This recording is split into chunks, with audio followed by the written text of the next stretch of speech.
E eis aqui os 6 de frutos de verão. Versos 2. E disse: que vês, Amós? E eu respondi: o 6 de frutos de verão. Então o Senhor me disse: chegou o fim sobre o meu povo Israel, nunca mais passarei por ele. Versos 3. Mas os cânticos do templo serão gritos de dor naquele dia, diz o Senhor Deus. Muitos serão os cadáveres, e em todos os lugares serão lançados fora em silêncio. Verso 4. Ouvi isto, vós que pisais os necessitados da terra, ou os miseráveis da terra. Verso 5, dizendo: quando passará a lua nova, para que vendermos o grão, e o sábado, para expormos o trigo, diminuindo a medida e aumentando o preço, procedendo dolosamente com balanças enganadoras. Verso 6. Para que compramos os pobres por dinheiro e os necessitados por um par de sapato ou sandália, e para vender o refúgio do trigo. Verso 7. Jurou o Senhor pela glória de Jacó: certamente nunca me esquecerei de nenhuma das suas obras. Verso 8. Por causa disso, não estremecerá a terra, e não chorará todo aquele que nela habita.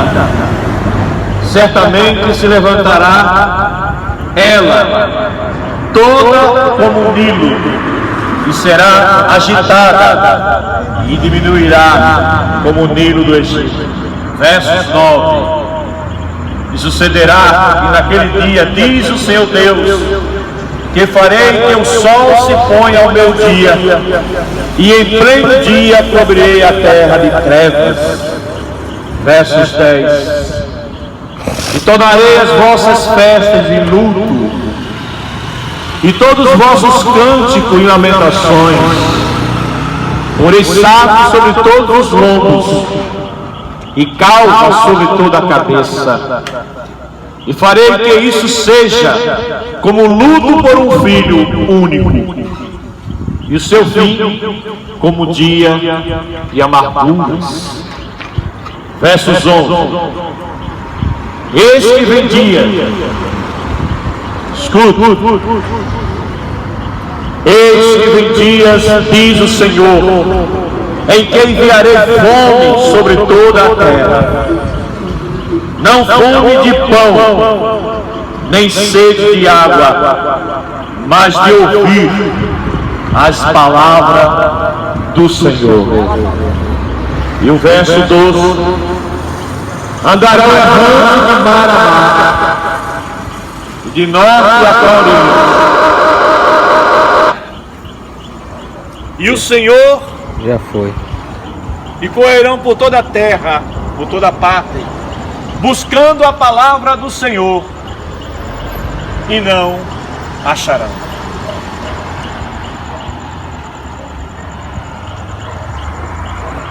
Quer continuar no pequeno? Por que descarregou logo? Não sei, viu? Tá pior do que outra vez. O povo de Deus, Israel, estava acontecendo algo de terrível naquele contexto em que o profeta saiu de Tecoa, uma pequena cidadezinha do interior, para profetizar em outra banda do Oriente. Saiu de uma extremidade e foi para outra extremidade para levar a palavra de Deus, para dizer ao seu povo. Não foi para dizer aos ímpios, Não foi para dizer às nações assíricas, às nações que viriam assolar o seu povo. Foi para dizer ao seu povo o que o seu povo estava fazendo e o Senhor estava olhando e observando. Nós podemos usar o profeta Amós nos dias atuais. Um texto muito relevante para os nossos dias, para a gente compreender como os homens estão tratando a palavra de Deus. Principalmente aqueles que se gloriam, aqueles que se infamam nos seus corações por ser religiosos,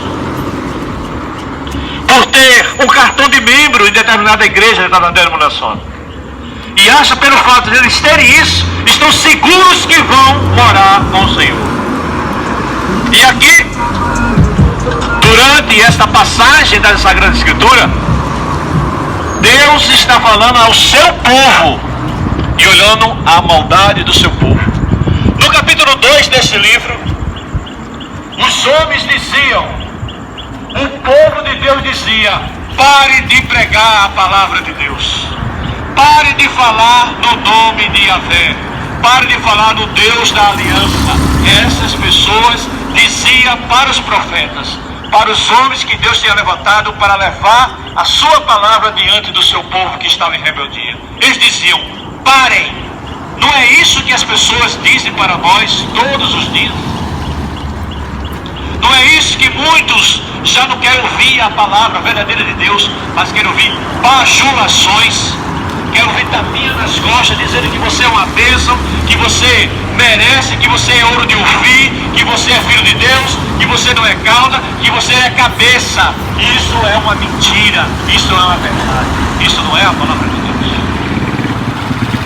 A palavra de Deus está dizendo nesta noite, escutem, o profeta Amós, levantado da sua terrinha, era um homem simples, homem do campo, um homem que não tinha conhecimento, um homem que não era feito em escola, um homem que não tinha um grau, um homem que não tinha, vamos dizer, o que os homens hoje dizem, tinha pedigree.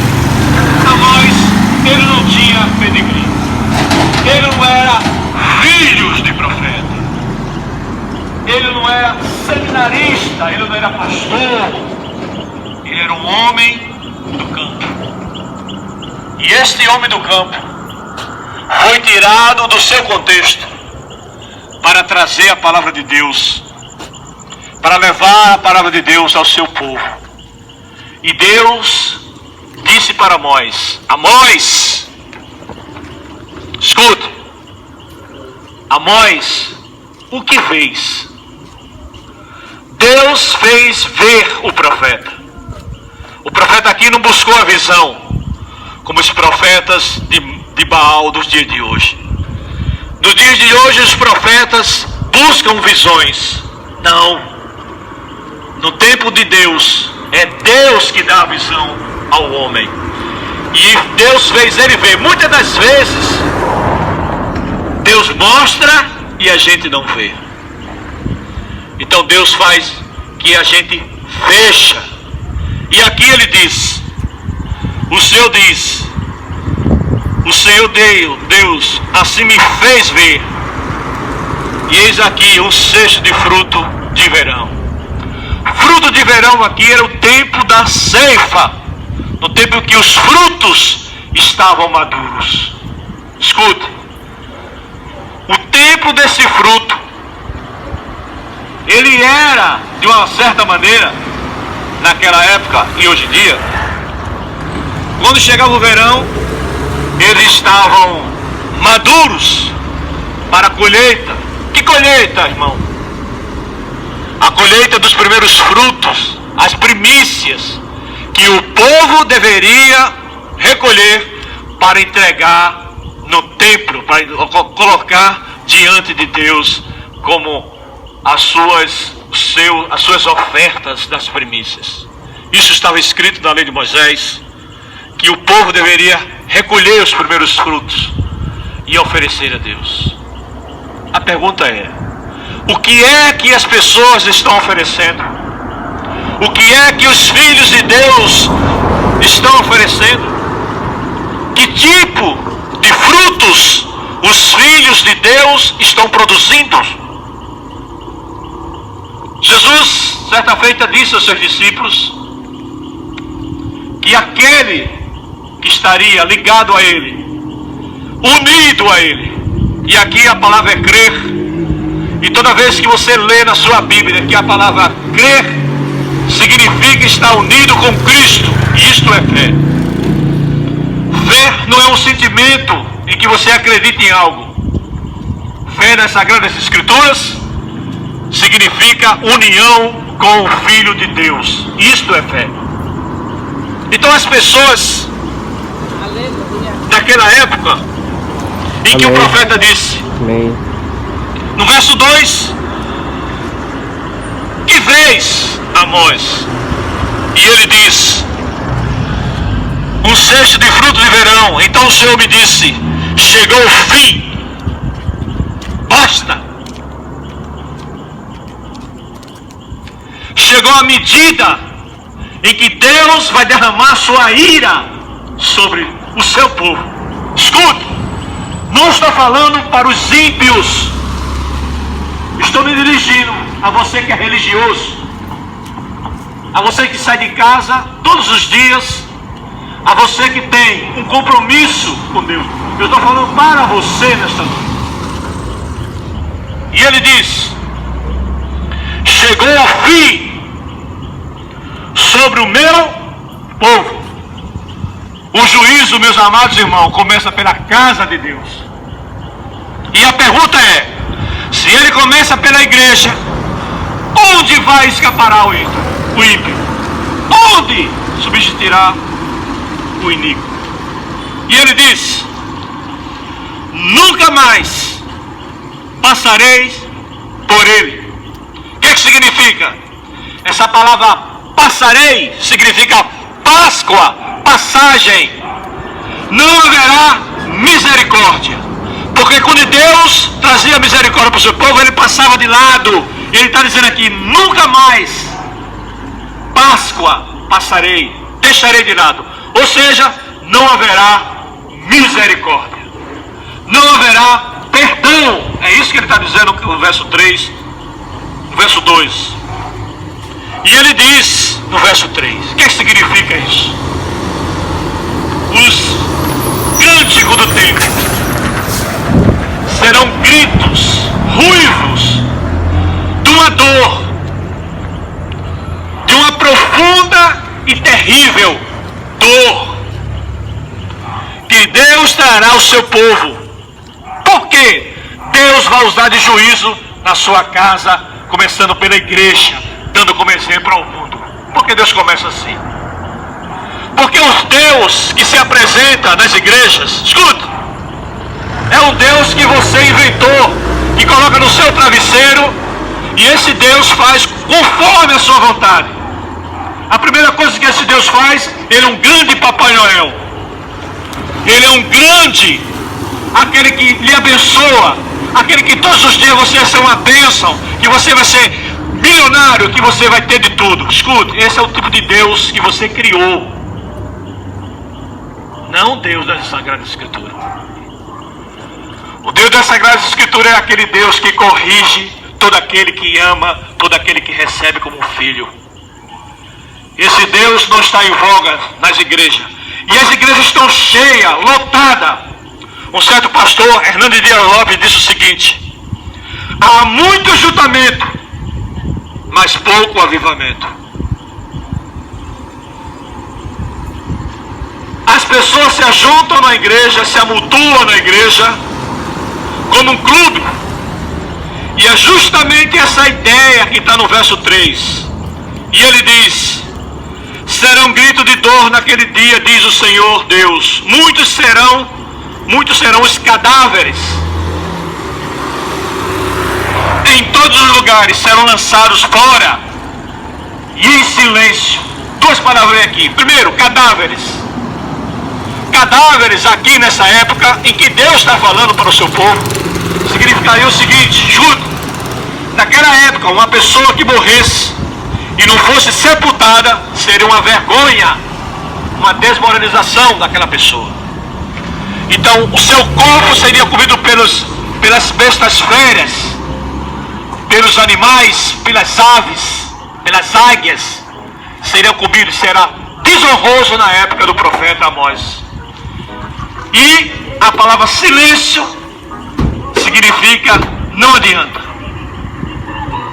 Ficaremos calados, ficaremos mudos, porque Deus falou e assim Ele vai executar. Verso 4. Vós, ouvi isto vós, que pisai os necessitados, e destruís os miseráveis da terra. Como soa isso nossos ouvidos, como é tão atual. Parece que Amós está sentado no CAI José Mariano, ali no Recife, está observando a cidade do Recife. E ele, vendo a cidade do Recife, ele consegue perceber quantos os poderosos desta terra, quantos aqueles que se aproveitam das necessidades, que são oportunistas, pessoas que vivem cegando, usurpando, sangrando os necessitados. Como é atual a palavra do profeta Amós nesses dias. Não é isso que por acaso está acontecendo em nossa saúde pública? Os governantes desse estado estão transformando esse estado num verdadeiro caos. Olha as ruas. Você tem que parar o seu carro e comprar as comidas às pressas, correndo, como você estivesse fugindo, comprando alguma coisa ilícita, proibida pela lei. Mas isso é um direito nosso como cidadão. Mas não é isso que está acontecendo? Dizendo, passará a lua nova para vendermos o grão, o sábado, para expormos o trigo, diminuindo a medida e aumentando o preço, imposto. Não é isso que está acontecendo? Maquinando na madrugada, maquinando os planos para oprimir, para cada vez mais deixar a população no terror como estamos vivendo. Ai de vós, autoridades, porque o último verso dessa passagem do profeta Amós, que eu li, o último verso é o verso 14, mas o que eu li até o 12. Mas a palavra mais importante aqui de todas, dos 4 juízos que Deus mandou para o seu povo, a mais significativa, a mais dolorosa, a mais terrível, é o verso 11, e eu vou ler para vocês. Eis que vem dias, diz o Senhor Deus, em que enviarei a fome sobre toda a terra. A fome não de pão, como está acontecendo em muitos lugares do mundo. Quantas pessoas estão morrendo de fome no mundo? Escute, os homens gastam fortunas para, de alguma maneira, não fome de pão, nem sede de água, mas de ouvir a palavra de Deus, a gloriosa e infalível palavra de Deus. Amém.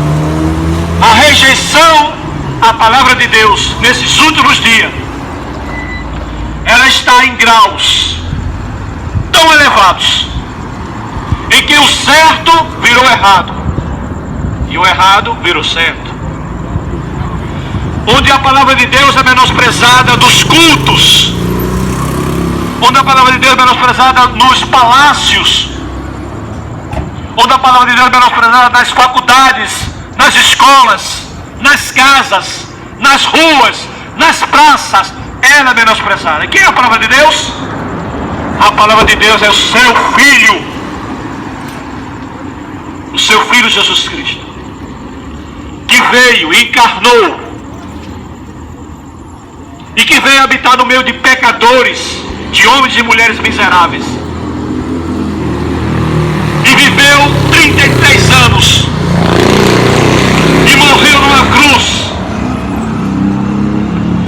e sofreu, suportou os escárnios, a zombaria e o desprezo dos homens pecadores. E além do mais terrível de todos os momentos, foi abandonado pelo seu próprio Pai. Por quê? E para quê? O porquê que era necessário que eu e você não tínhamos condições de olhar a face de Deus. Era necessário que ele fosse moído, que ele fosse esmagado, abandonado, humilhado, escorraçado, para que você, que zomba, que menospreza, que são indiferentes, que diz que esse pregador está falando bobagem, que esse pregador não tem o que fazer. Escute, os homens também disseram estas mesmas coisas ao profeta Amós. Pare de falar, pare de pregar. Mas Jesus veio. E isto é a realidade. E ele veio porque você é mau. E ele veio porque você não presta. E ele veio porque você é pecador. Mas ele solveu a ira para que você, por meio do seu sofrimento, da sua morte e ressurreição, tivesse paz com Deus. A palavra de Deus vai ser tirada deste mundo. Este é o maior e mais terrível castigo que Deus dá à humanidade. Quando ele tira a sua palavra, quando ele tira o conhecimento de si. E é aqui, nesse versículo, que os profetas, os sacerdotes, não ensinariam mais a palavra de Deus aos homens.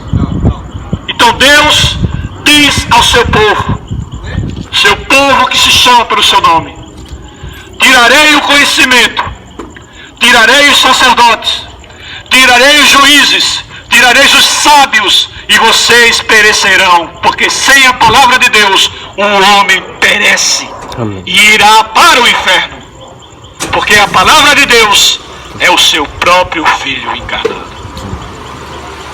Deus, nessa noite, com todas as restrições dos homens, com todas as leis que quebram, desarmoniza aquilo que Deus decretou, mas menos que os homens têm que abafar, esta palavra jamais estará presa, porque ele veio, ele triunfou, ele humilhou e ele os expôs na cruz. E é na cruz, pelo poder de Jesus Cristo, que nesta noite, você que está me ouvindo, tem a oportunidade de se arrepender dos seus maus caminhos, da sua soberba, da sua arrogância, da sua falta de conformidade com esta palavra. Hoje é dia de arrependimento.